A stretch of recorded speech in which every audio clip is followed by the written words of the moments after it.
ଖ୍ରୀଷ୍ଟରେ ପ୍ରିୟ ଭାଇ ଏବଂ ଭଉଣୀମାନେ, ଭିଡ଼ିଓକୁ ଆରମ୍ଭ କରିବା ପୂର୍ବରୁ ଗୋଟିଏ ବିଷୟ ମୁଁ କହିବା ପାଇଁ ଚାହେଁ।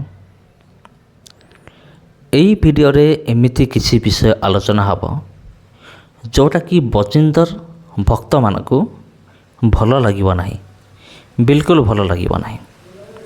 ସେଥିପାଇଁ ଆପଣ ଯଦି ଜଣେ ବଜିନ୍ଦର ସିଂର ଫଲୋଅର ଆଉ ଯଦି ଆପଣ ବଜିନ୍ଦର ସିଂର ଜଣେ ଭକ୍ତ, ତେବେ ନିଶ୍ଚିତ ଭାବରେ ଆପଣଙ୍କୁ ଖରାପ ଲାଗିବ ଆଉ ଆପଣ ବର୍ତ୍ତମାନ ମୁହୂର୍ତ୍ତର ଏହି ଭିଡ଼ିଓକୁ ଆପଣ ଛାଡ଼ିକି ଆପଣ ଯାଇପାରନ୍ତି, ଆପଣଙ୍କର ଇଚ୍ଛା। ଆଉ ଯଦି ଆପଣ ସତ୍ୟ ବିଷୟ ଜାଣିବା ପାଇଁ ଇଚ୍ଛା ପ୍ରକାଶ କରୁଅଛନ୍ତି ଏହି ଭିଡ଼ିଓ ମାଧ୍ୟମରେ, ତେବେ ଆପଣ ନିଶ୍ଚିତ ଭାବରେ ଦେଖନ୍ତୁ ଏହି ଭିଡ଼ିଓକୁ ଶେଷ ପର୍ଯ୍ୟନ୍ତ, କାରଣ ଏହି ଭିଡ଼ିଓରେ ଆମେ ଅନେକ ବିଷୟ ଖୁଲାସା କରିବା। ଆଉ ଏହି ଭିଡ଼ିଓ ସ୍ପେସିଆଲି ଗୋଟେ ପିଲାକୁ ନେଇକି, ଆଉ ଯାହାର ବୟସ ବେଶୀ ନାହିଁ, ମାତ୍ର 23 କି 24 ବର୍ଷ ହେବ, ଗୋଟେ ଏମିତି ଜଣେ ପିଲା ଆଉ ଯିଏକି ବଜିନ୍ଦର ସିଂର ପୁରା ମିନିଷ୍ଟ୍ରିକୁ ପୁରା ଦୋହଲେଇ ଦେଇଥିଲା। ତେବେ ତାଙ୍କ ନାଁ କ'ଣ, ସେ କେଉଁଠି ରୁହନ୍ତି, ତେବେ ମୁଁ ଆପଣମାନଙ୍କୁ କହିବା ପାଇଁ ଚାହୁଁଅଛି ଏ ପିଲାର ନାଁ ହେଉଛି ଚନ୍ଦନ ସୋନି ଆଉ ତାଙ୍କର ଘର ହେଉଛି ଚଣ୍ଡିଗଡ଼, ପଞ୍ଜାବର। ଆଉ ସେଇଠି ହେଉଛି ତାଙ୍କର ଘର। ଇଏ ମଧ୍ୟ ଜଣେ ୟୁଟ୍ୟୁବର। ୟାଙ୍କର ଗୋଟେ ୟୁଟ୍ୟୁବ୍ ଚ୍ୟାନେଲ୍ ଅଛି, ବାଇବଲ୍ ଫ୍ୟାକ୍ଟ ଟିଭି ନାମରେ ଗୋଟେ ୟୁଟ୍ୟୁବ୍ ଚ୍ୟାନେଲ୍ ଅଛି। ତେବେ ଆପଣ ମଧ୍ୟ ଭାବୁଥିବେ ମୁଁ ସେ ପିଲାକୁ ମୁଁ ସପୋର୍ଟ କରୁଅଛି। ସେମିତି କିଛି ନୁହେଁ। ସତ୍ୟର ସପକ୍ଷରେ ଯିଏ କାର୍ଯ୍ୟ କରିବ, ସତ୍ୟକୁ ଯିଏ ସପୋର୍ଟ କରିବ, ମୁଁ ତାକୁ ହିଁ ସପୋର୍ଟ କରିବି। ଯଦି ଆସନ୍ତାକାଲି ଏଇ ପିଲା ବଜିନ୍ଦର ସିଂର ଜଣେ ଫଲୋଅର ହୋଇଯାଏ କିମ୍ବା ସତ୍ୟକୁ ଯଦି ଅଗ୍ରାହ୍ୟ କରେ, ତେବେ ମୁଁ ୟା ବିରୁଦ୍ଧରେ ବି ମୁଁ ଭିଡ଼ିଓ ବନେଇବି। ଯଦି ଆସନ୍ତାକାଲି ବଜିନ୍ଦର ସିଂ ନିଜର ମନ ପରିବର୍ତ୍ତନ କରି ପୁଣି ଥରେ ଠିକ୍ ରାସ୍ତାକୁ ଫେରିଆସେ, ତେବେ ମୁଁ ବଜିନ୍ଦର ସିଂକୁ ସପୋର୍ଟ କରିବି। ସେମିତି କିଛି ନାହିଁ। ଯିଏ ସତ୍ୟକୁ ଯିଏ ସପୋର୍ଟ କରିବ, ଆମେ ତାକୁ ସପୋର୍ଟ କରିବ। ଏମିତି ଅନ୍ଧ ଭାବରେ ଆମେ କାହାକୁ ସପୋର୍ଟ ଆମେ କରୁନୁ। ତେବେ ପ୍ରିୟ ବନ୍ଧୁଗଣ, ଖ୍ରୀଷ୍ଟରେ ପ୍ରିୟ ଭାଇ ଏବଂ ଭଉଣୀମାନେ,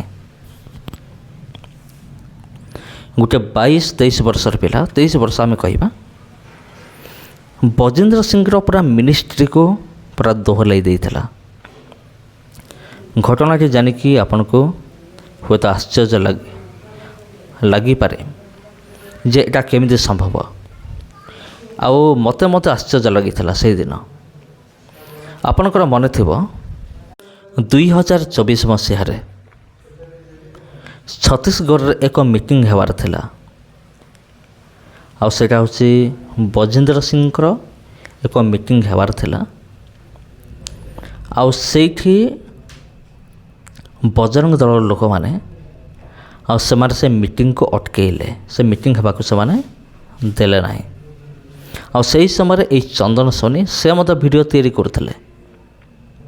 ଆଉ ସେହି ସମୟରେ ମୁଁ ବି ଭିଡ଼ିଓ ତିଆରି କରୁଥିଲି ବଜିନ୍ଦର ସିଂ ବିଷୟକୁ ନେଇକି ଆଉ ସେ ମିଟିଂକୁ ନେଇକି। କିନ୍ତୁ ପରବର୍ତ୍ତୀ ମୁହୂର୍ତ୍ତରେ ଜୀବନର ପ୍ରଥମ ଥର ପାଇଁ ମୁଁ ଦେଖିଲି ଏଇ ଚନ୍ଦନ ସୋନି ବଜିନ୍ଦର ସିଂଙ୍କର ଏକ ମିଥ୍ୟା ଭବିଷ୍ୟତବାଣୀକୁ ସେ ଏକ୍ସପୋଜ୍ କରିଥିଲେ। ଏକ୍ସପୋଜ୍ କରିବା ଫଳରେ କାଳେ ମୋ ମିନିଷ୍ଟ୍ରିର କିଛି କ'ଣ ହେଇଯିବ ବୋଲି ମନେ କରିକି ବଜିନ୍ଦର ସିଂ ମିନିଷ୍ଟ୍ରି ଯେଉଁମାନେ କାମ କରନ୍ତି, ସେମାନେ ୟାର ଚ୍ୟାନେଲକୁ 2ଟି କପିରାଇଟ୍ ଷ୍ଟ୍ରାଇକ୍ ପକାଇ ଦେଇଥିଲେ। କିନ୍ତୁ ଇଏ କାଉଣ୍ଟର ନୋଟିଫିକେସନ୍ ଦେଲା ପରେ ଆଉ ସେ ଷ୍ଟ୍ରାଇକ୍ଟି ହଟିଯାଇଥିଲା ୟୁଟ୍ୟୁବ୍ରୁ। ତା ପରବର୍ତ୍ତୀ ମୁହୂର୍ତ୍ତରେ ଚନ୍ଦନ ସୋନି ଗୋଟିଏ ପରେ ଗୋଟିଏ ବିଷୟକୁ ନେଇକି ଏକ୍ସପୋଜ୍ କରିବାକୁ ଆରମ୍ଭ କଲେ ବଜିନ୍ଦର ସିଂଙ୍କୁ। ଆଉ ତାହା ପୁଣି ଠୋସ୍ ପ୍ରମାଣ ଗୁଡ଼ିକୁ ଦୃଷ୍ଟି ଆଗରେ ରଖିକି, ପ୍ରମାଣକୁ ରଖିକି, ପ୍ରୁଫ୍ ରଖିକି ବହୁତ ପ୍ରକାରରେ ସେ ଏକ୍ସପୋଜ୍ କଲେ, ବହୁତ ବିଷୟକୁ ଏକ୍ସପୋଜ୍ କଲେ। ମିଥ୍ୟା ଚମତ୍କାର, ମିଥ୍ୟା ଭବିଷ୍ୟତବାଣୀ ପ୍ରଚାର ତାହାପରେ ପରେ ବଜେନ୍ଦ୍ର ସିଂ ଆଉ ତାଙ୍କର ସବୁ କଳା କାରନାମା ଗୁଡ଼ିକୁ ମିଡ଼ିଆ ସାମ୍ନାକୁ ଆଣିଲେ। ଆଉ ସବୁଠାରୁ ଆଶ୍ଚର୍ଯ୍ୟର ବିଷୟ ହେଉଛି ବଜରଙ୍ଗ ଦଳର ଲୋକମାନେ ମଧ୍ୟ ଚେଷ୍ଟା କରିକି ବଜେନ୍ଦ୍ର ସିଂଙ୍କୁ ଆରେଷ୍ଟ କରିପାରିନଥିଲେ। ଟିକେ ଚିନ୍ତା କରନ୍ତୁ, ବଜେନ୍ଦ୍ର ସିଂର ତା'ର ହାତ କେତେ ଜଣଙ୍କ ସହିତ ଥିଲା। ବଡ଼ ବଡ଼ ଲୋକଠାରୁ ଆରମ୍ଭ କରିକି ମିନିଷ୍ଟର ନେତା ମନ୍ତ୍ରୀଠାରୁ ଆରମ୍ଭ କରିକି ଛୋଟ ଲେଭେଲ୍ ପର୍ଯ୍ୟନ୍ତ ସମସ୍ତଙ୍କ ସହିତ ୟାର ସମ୍ପର୍କ ଥିଲା, ଏବେ ବି ରହିଅଛି। ସେଥିପାଇଁ ବଜରଙ୍ଗ ଦଳର ଲୋକମାନେ ମଧ୍ୟ ସେମାନେ କିଛି ବି କରିପାରୁନଥିଲେ। ଆଉ ବଜେନ୍ଦ୍ର ବି ଚ୍ୟାଲେଞ୍ଜ ମାରୁଥିଲା, ମୁଁ ପୁଲିସ ନେଇକି ମୁଁ ସାଥିରେ ମୁଁ ବୁଲୁଛି, ମୋର କେହି କିଛି କରିପାରିବେନି। ତେବେ ଏମିତି ଗୋଟିଏ ଦିନ ଆସିଲା, ଆଉ ଯେତେବେଳେ ପରମେଶ୍ୱର ନ୍ୟାୟ କଲେ, ଯେତେବେଳେ ମଣିଷ ଭାବେ ମୋର କେହି କିଛି କରିପାରିବେ ନାହିଁ, ସେତେବେଳେ ପରମେଶ୍ୱର କାର୍ଯ୍ୟ କରନ୍ତି। 2018 ମସିହାରେ ଏକ ରେପ୍ କେସ୍ ଦାୟର ହୋଇଥିଲା ବଜେନ୍ଦ୍ର ବିପକ୍ଷରେ। ଆଉ ଲେଡ଼ିଜ୍ ଜଣକ 2018 ମସିହାରେ ଏକ FIR ଦେଇଥିଲେ, FIR ମକଦ୍ଦମା କରିଥିଲେ ବଜେନ୍ଦ୍ର ସିଂଙ୍କୁ ନେଇକି। ଆଉ ସିଏ ତାଙ୍କୁ କ'ଣ କରିଥିଲେ, ବଳାତ୍କାର କରିଥିଲେ ବୋଲି। ଦୀର୍ଘ 7 ବର୍ଷ ଇନଭେଷ୍ଟିଗେସନ୍ ହେଲା ପରେ ପରବର୍ତ୍ତୀ ମୁହୂର୍ତ୍ତରେ ଏଇ ପ୍ରମାଣ ସାମ୍ନାକୁ ଆସିଲା ଯେ ହଁ, ବଜେନ୍ଦ୍ର ସିଂ ପ୍ରକୃତରେ ଯାହା ବି କିଛି କରିଥିଲେ ତା ସତ୍ୟ ଅଟେ, ଆଉ ତାକୁ କେହି ମଧ୍ୟ ଅସ୍ୱୀକାର କରିପାରିବେ ନାହିଁ। ସବୁକିଛି ସତ୍ୟ ଅଟେ।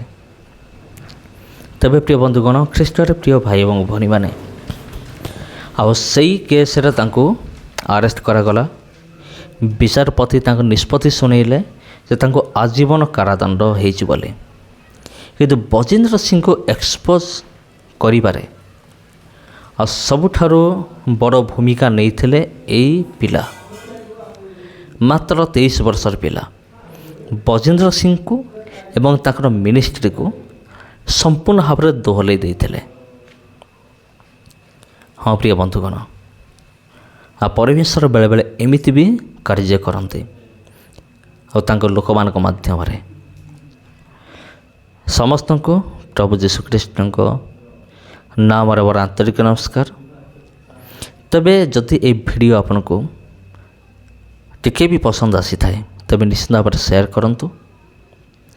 ଆଉ ଚ୍ୟାନେଲକୁ ଯଦି ପ୍ରଥମ ଥର ଆସିଛନ୍ତି ଚ୍ୟାନେଲକୁ ସବସ୍କ୍ରାଇବ୍ କରନ୍ତୁ।